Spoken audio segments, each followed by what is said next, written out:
அந்தகர்நாளும் அடிபரவ மங்கள் மதித்தவர் மாடவீதி மெருகனிலாவிய மைந்த சொல்லார் செங்கையலால் புனல் செல்வமன் சீர்கள் செங்காட்டம் தங்குள் விளங்கேதி ஏந்தியாடி கணபதி சரம் காமுரே சிவனடியே சிந்திக்கும் திருப்பெரு சிவஞானம் பரமதனை அறமாற்றும்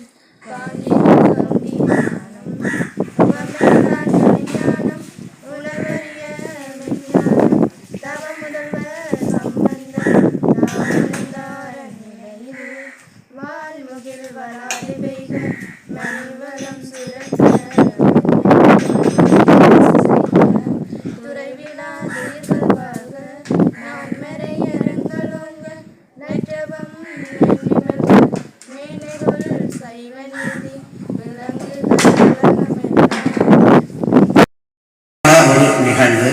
உண்மையிலே சிறந்து விளங்குபவர்கள் பாராட்டப்பட வேண்டியவர்கள், கௌரவிக்கப்பட வேண்டியவர்கள்.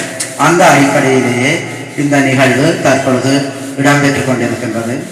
இன்னும் பல சாதனையாளர்கள் நமது மண்ணிலே இருக்கின்றார்கள், பல அரச சேவையாளர்கள் இருக்கின்றார்கள், ஏனைய தனியார் நிலையங்களிலே வேலை பார்க்கின்ற பலர் இருக்கின்றார்கள். இவர்களும் எதிர்வருகிற நாட்களில் பாராட்டப்பட இருப்பதாக கூறியிருப்பது உண்மையில் ஒரு மகிழ்ச்சியான விடயம். இன்னும் எமது பிரதேசத்திலிருந்து பல அரச உத்தியோகத்தர்கள் உருவாக வேண்டும், பல வைத்தியர்கள், பொறியியலாளர்கள், சட்டத்தரணிகள் உருவாக வேண்டும். இது எல்லாவற்றுக்கும் அடிப்படையாக விளங்குவது இவ்வாறான ஊக்குவிப்பு நிகழ்வுகள். இவை தொடர வேண்டும். கடந்த ஆண்டு நிகழ்ந்தது போல வருகிற ஆண்டுகளிலும் இந்த நிகழ்வுகள் இடம்பெற வேண்டும். அனைவரது ஒத்துழைப்பும் மிக மிக அவசியம். இவ்வாறு ஊக்கப்படுத்தினால் இதை பார்த்து வருகின்ற மாணவர்களும் பரீட்சைகளிலே ஏனைய இணைப்பான விதான செயற்பாடுகளிலே சிறந்து விளங்குவார்கள். சாதனை என்பது கல்வியில் மட்டுமல்ல, ஏனைய விளையாட்டு, கலைத்திறன், நாடகம், இசை, நடனம் எல்லாவற்றையும் உள்ளடக்கியதாக இருக்கும். அந்த வகையிலே பல துறை சார்ந்த சாதனையாளர்கள் எமது அம்பன் கிழக்கிலே உருவாக வேண்டும்.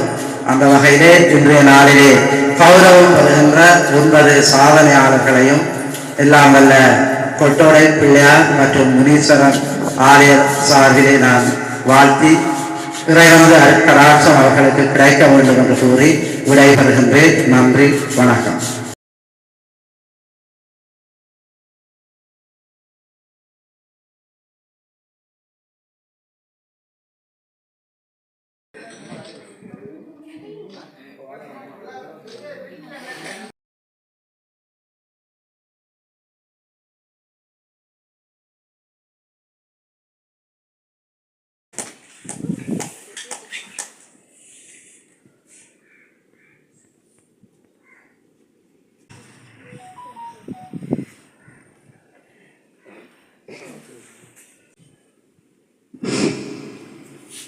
அடுத்த விருதினை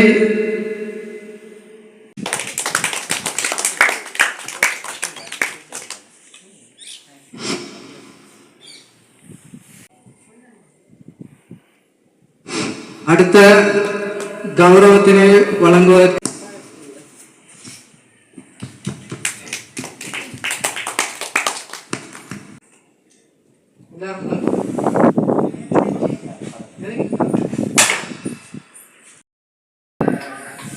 பிள்ளையார் நிர்வாகத்திற்கும் மற்றும் இன்றைய விழாவிற்கு காரணகர்த்தாவாக வந்திருக்கும் இந்த கல்வி சாதனையாளர்கள் மற்றும் பெற்றோர்கள் மற்றும் ஆலய பக்த அடியார்கள் அனைவருக்கும் ஆலயம் சார்பாக நன்றியை கூறிக்கொண்டு இந்த செயற்பாடுகள் தொடர்ந்தும் இத்தோடு நிறுத்திவிடாமல் தொடர்ந்தும் ஏனைய சாதனைகள் ஏற்கனவே அங்கர்தீவன் கூறியது போல கல்வி மட்டுமல்லாமல் கலாச்சாரம், விளையாட்டு போன்ற துறைகளில் சாதிக்கின்ற எமது பிரதேசத்தில் உள்ள சாதனையாளர்களை கௌரவிக்க வேண்டும் என்ற வேண்டுகோளையும் விடுத்து இந்த வாய்ப்பினை தந்த கூறி விடைபெறுகிறேன். நன்றி.